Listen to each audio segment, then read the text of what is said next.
Mais c'est pas lire. C'est trop pas facile. La la la. Le château de sable. Ce que Paul aimait le plus au monde, c'était construire des châteaux de sable. Mais il avait beau bâtir des murailles très solides et des tours très hautes, impossible d'empêcher la mer de les emporter.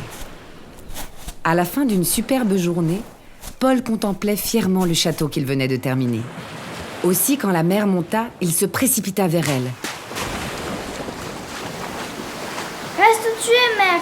C'est mon château et j'en suis le roi. La mère moqueuse lui éclaboussa les genoux. C'est alors que Paul aperçut un coquillage qui brillait comme un bijou. Il le posa sur la plus haute tour de son château et ferma très fort les yeux. Puis il fit 2 souhaits. Je voudrais que mon château devienne aussi grand qu'un vrai. Et je voudrais être un vrai roi. Mais lorsqu'il ouvrit les yeux, son château n'avait pas grandi d'1 pouce. Et lui était toujours un enfant. Ce soir-là, Paul fut réveillé par les cris aigus des mouettes. Il écarta les rideaux de sa fenêtre et se frotta les yeux, stupéfait. Son premier souhait s'était réalisé. Il descendit en cachette jusqu'à la plage. Quand il arriva devant l'énorme château, le pont-levis s'abaissa.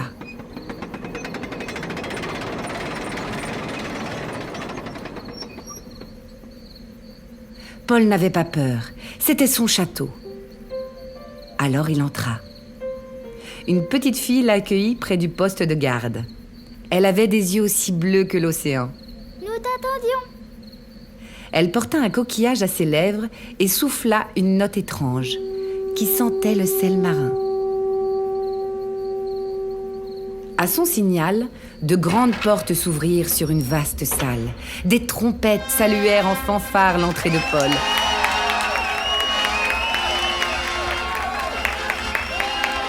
Qui fut conduit au milieu des vivats des courtisans jusqu'à un trône en coquillage. La petite fille posa une couronne de perles sur sa tête. Son second souhait s'était réalisé. Des musiciens entamèrent une gigue endiablée et la petite fille invita Paul à danser. La fête dura toute la nuit et personne n'entendit les vagues qui cognaient contre les portes du château.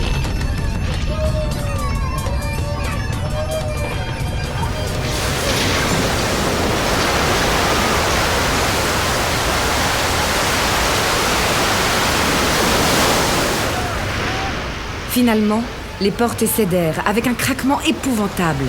Les flots pénétrèrent en grondant dans le château et balayèrent les danseurs. Mais alors que l'eau déferlait sur eux, les gens se transformaient. Sous le regard médusé de Paul, leurs pieds se changeaient en nageoires et leur peau en écailles. La petite fille entraîna Paul sur les remparts, loin au-dessus de la mer. De là-haut, le petit garçon s'aperçut avec horreur que les vagues détruisaient son château. Arrière, mère, je suis un vrai roi maintenant. Regarde, j'ai une couronne. Tu es peut-être un roi, mais même un roi ne peut arrêter l'océan. L'eau montait toujours. Ils se réfugièrent dans une tour, mais il avait beau grimper de plus en plus haut, les vagues les rattrapaient, léchant leurs talons. Arrivé au sommet de la tour, le petit garçon entendit. Bonne chance, Paul. Et n'oublie pas qu'il y a toujours 3 souhaits dans les contes de fées. Il regarda autour de lui.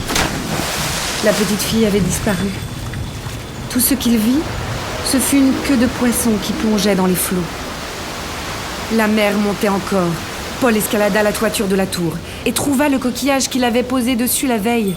Mais il avait à présent la taille d'une barque. Il le poussa dans l'eau et sauta dedans.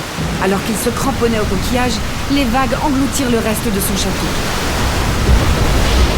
Je n'ai plus envie d'être roi. Je voudrais être chez moi en sécurité dans mon lit. Une longue note retentit au loin. Une note qui sentait le sel. Puis une vague souleva le coquillage et le rapporta sur le rivage. Quand Paul s'éveilla, il n'était plus au bord de l'eau, mais bien au chaud sous sa couette. Le coquillage était posé près de lui sur son oreiller. Son petit déjeuner avalé, il courut sur la plage qui brillait comme un miroir, poli par la mer. Aussitôt, il se mit à construire un nouveau château de sable et se sentit tout heureux. Être roi, c'était très bien, mais il préférait encore, et de loin, être un petit garçon qui construit des châteaux au bord de l'eau. Et quand la marée montante vint lécher les murailles de son château, Paul fit juste un sourire. Pas plus.